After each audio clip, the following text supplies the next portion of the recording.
A burning mansion. In the flames, a terrible secret. The fire appears to be intentionally set. It shook that community to the core, especially when those horrific details started to come out about what happened inside that house. A mother, father, 10-year-old son, and the family housekeeper, all held hostage for almost 20 terrifying hours. Finally, a ransom in cash. But it doesn't save the helpless captives murdered in cold blood. Only the smoke escaping out a window. This in a wealthy Washington enclave, the vice president's neighborhood. This could happen there?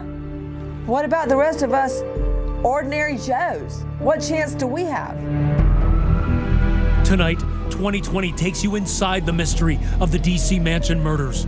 New details, new voices. My guess is they used the 10-year-old to get whatever they wanted out of the adults. I can't stop thinking about that day. We'll hear from the surviving housekeeper about life at the mansion. Was there anything in the Savopoulos' life that suggested they had enemies? Room by room, clue by clue. The burning Porsche, the shadowy figure caught on surveillance cameras, the telltale takeout meal. Tries to burn the house down, but guess what doesn't burn? The pizza with his saliva on it. Boom, they get a hit. We've got a name, we've got a face. Police have their target. Thus begins an intense 48-hour nationwide manhunt. We've really had a lot of motivation to catch this guy. The high-stakes capture of suspect Darren Wint through the eyes of the U.S. Marshal who stalked him up and down the East Coast. So this is where it happened. At the red light, that's where we made our move. So you had to block him in from all four sides in some way. That's right. And new revelations about that prime suspect. Tonight, in a 2020 exclusive, his history of violence and knives. He was windmilling, just kept coming at me. You can't take your eyes off of this case because it's just that horribly incredible. Good evening. I'm Elizabeth Vargas. David is off tonight, and this is a fast-moving case. Just 1 month ago, it sent a shiver into every family's living room. A mother, a father, their young son, and a housekeeper spending a terrifying day captive in their own home.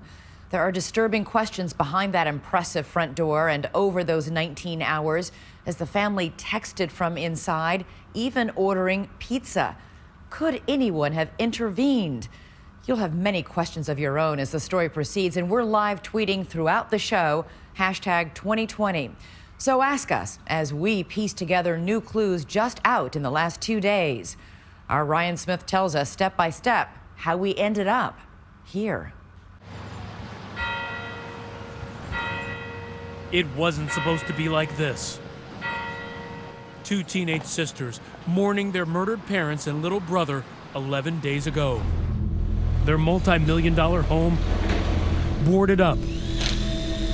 Newly surrounded by a locked chain-link fence, starkly out of place in this quiet, leafy D.C. neighborhood.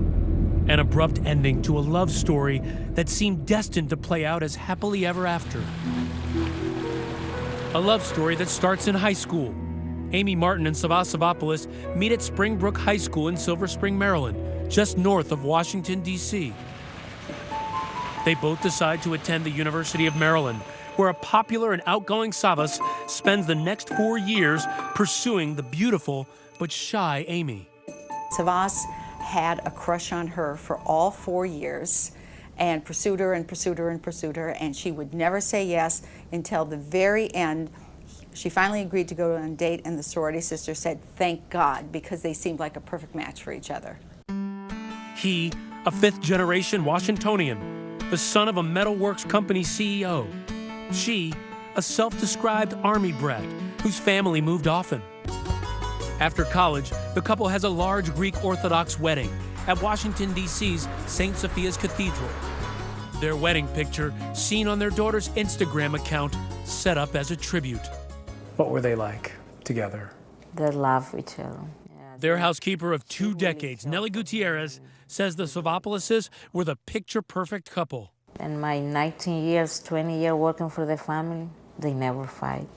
They were so good together. He really loved Amy, very, very deep. And the same way, she was the same way. They would have 3 children, Abigail, now 19, Katerina, 16, and Philip, 10. What about Philip, though? He's 10. He was very, very mature. Like, he was very funny. Like when I always talk to him in Spanish, he gets so excited. But then when I talk to him a little bit more, he's like, no, I don't understand. An incredibly tight-knit family, embodied by pictures posted as a memorial slideshow on the funeral home's website. They adored each other. They were incredibly close. Family friend Elizabeth Blaylock.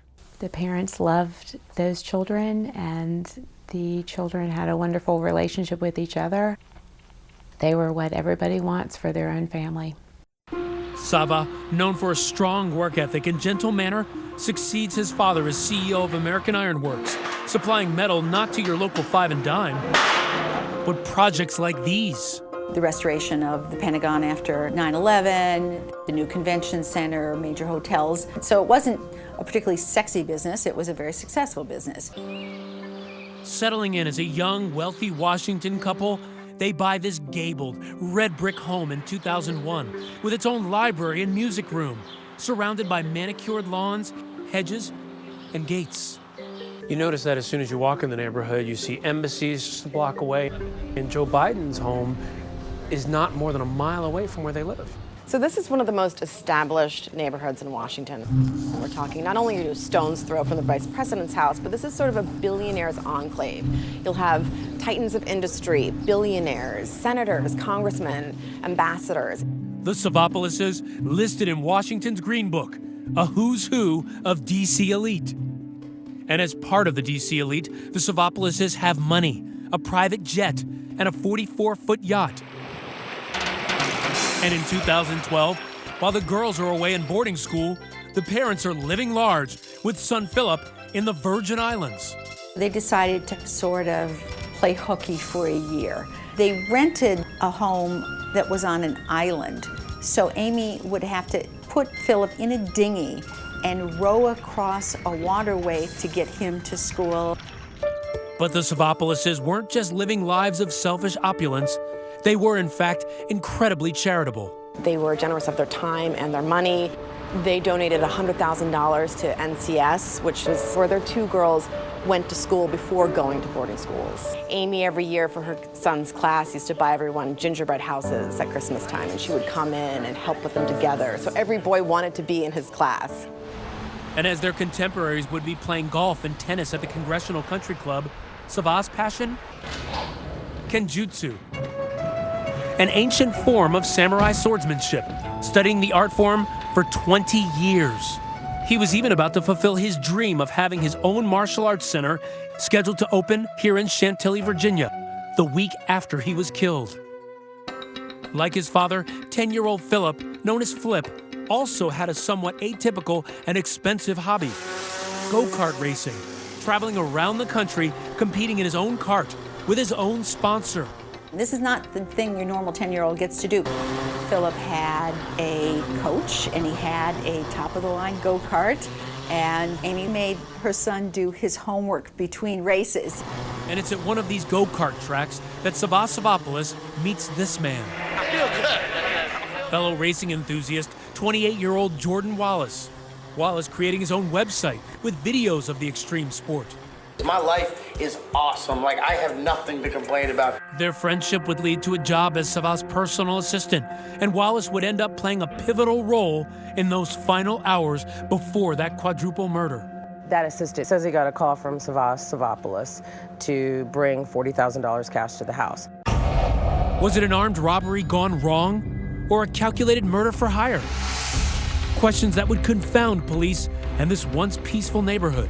I talked with several neighbors who said that they saw Philip playing in the driveway. They would see Amy walking around the neighborhood exercising. Now passing by that house is an eerie feeling for these neighbors, one that will never go away. So this had to shake them to their core. It shook that community to the core. It shook the city to the core.